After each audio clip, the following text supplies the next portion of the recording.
I'm Pastor Aaron Harrison. This video is about financial blind spots. In this video, you'll learn what school didn't teach you about money. And if you watch till the end, then you'll know how to have a healthy money mindset. Remember that feeling you had in school, especially math class, where the teacher was teaching a new concept and you were wondering when you would ever need to use this information in the real world? Your school spent years teaching you about numbers, most of which you do not use on a daily basis, but they left out the numbers you care about the most: your finances. And this video is not to knock school. I have 2 masters and a doctorate, but the only thing I was taught about money in my formal education was how to count it. One of the financial blind spots that I wish my school taught me about was debt.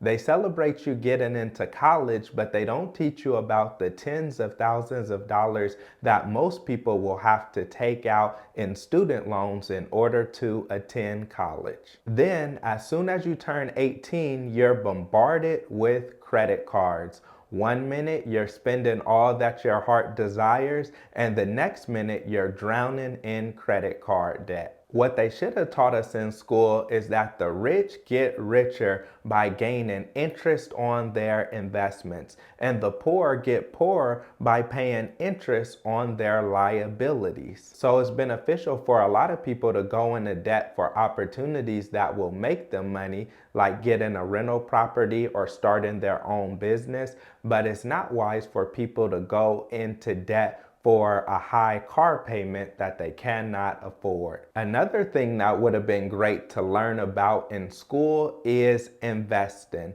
There's low risk investing, moderate risky investments, and there are high risk investments. When you have low risk investments, what it means is low risk, low reward. You're only going to gain a little bit of money from that investment, but you most likely will not lose money on that investment.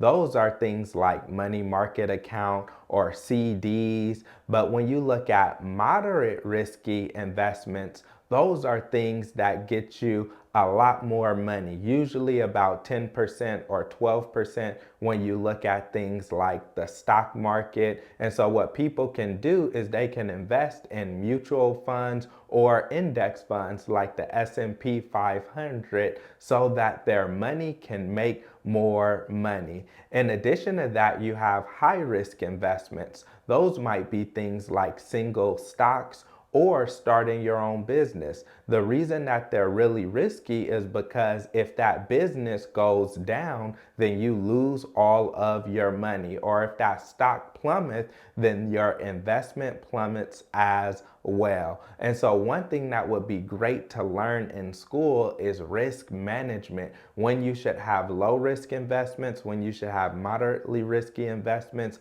and when you should have high risk investments. Another thing that should be taught in schools is retirement.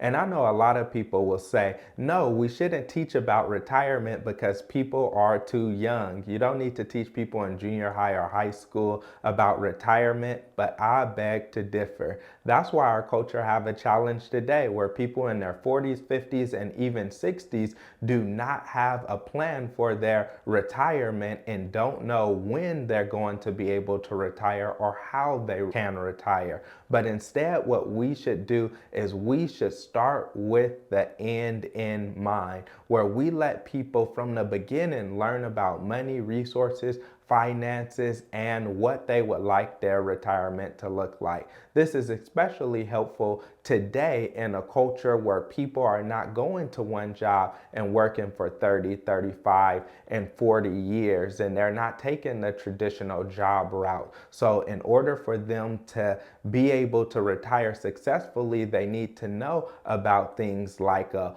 401k and different investment opportunities that they have to make sure that they are taken care of whenever they want to retire. Wouldn't it have been beneficial for you to create a financial vision when you were in school? When you create a financial vision, then what it does is it helps you to be able to make good financial decisions because you are going in a certain direction. So when people do not have a financial vision, then it is harder for them to make good and wise financial decisions. So when schools teach about a financial vision, they're able to tell people, where do you see yourself financially in 5 years, in 10 years, in 20 years? And once the kids and the children and the college students go out and they start having this financial vision, then they can start looking at goals that they can set up for them to be able to reach the vision that they have for themselves. And by having a financial vision, it'll set them on the right track and it will motivate them to do well in school so that they can be on the path that they need to be on so that they can have the resources that they want in the future. In addition to teaching about a financial vision, it would be great to teach about financial goals. Goals are checkpoints on the way to your vision. So once someone has a vision for they want to have $1,000,000, then you have to look at goals where they would say, oh, I want to make 6 figures by the time I'm 25. I want to make 120,000 by the time I'm 30. I want to make 150,000 by 35. Whatever path and plan they set for themselves, what they can do is they can have goals that are set up to help them to be able to reach their vision. Once you've created your financial vision and you have your financial goals, then it's important for you to have a strategy to be able to achieve your goals. A strategy is something like, what are the schools that you'll need to go to? What type of education do you need to be able to hit your goals? What type of skills or training or mentorship will you need in order to get to the place that you want to get to in the future? Another thing that everyone should be taught about money is the financial psychology of money. The community that you grew up in, the neighborhood that you grow up in, the family that you ate with that were in your household each and every day, the school that you went to, the different environments that you were in impact the way that you view money. Even the music that you listen to, the movies, the TV shows that you watch, things that you watch on social media, they all have an impact on how you view money. In addition to that, what's important to know is your personal money mindset. Some people are going out and they're quitting high-paying jobs because they are burnt out and they value a better work-life balance than they do staying at a high-paying job. It would have been better for them to know that before they got burnt out. But that's why it's important for all of us to know our money mindset and the psychology that we have around money and our philosophy of money, because that will impact what you do in the future and how you live. So your school may not have taught you anything about money, but that's why this page is here, to increase your financial literacy. So watch more videos on this page so you can learn more.